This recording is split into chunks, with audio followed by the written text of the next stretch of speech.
Again, for some of you that weren't here yesterday when we were chanting, this is called mantra meditation. The word man means mind. The word tra means to deliver or free. So this chanting of Hare Krishna and other songs that we'll be singing are meant to free our mind of all misconceptions of ourself and everything else around us. By misconception, we mean that because of our attachment for our body, we think of ourselves as being young or old, pretty or ugly, black or white, man or woman, American or Indian. These are called bodily designations. They begin with this body and they also end with this body.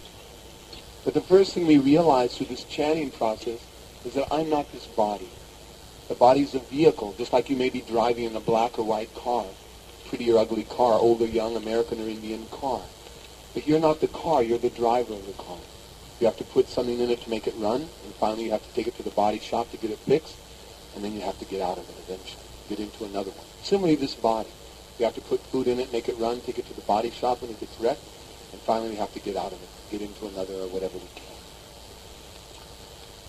So human life is a life of responsibility, a life of utilizing this body to either raise our consciousness or degrade our consciousness.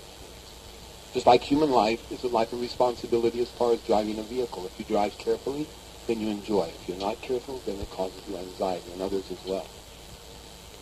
So human life is a life of affecting our consciousness and affecting the consciousness of others, our children, our friends, family, and community, nation, etc., etc.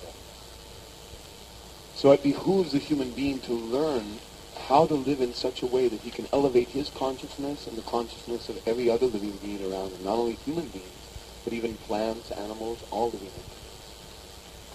And that's why this chanting is very effective, because not only is it good for ourselves, but it's also good for other living entities. This vibration actually helps elevate plants. In fact, on Lord Buddha's appearance day, my spiritual master asked me to walk over a mountain called Mount Tamalpais, which is north of San Francisco.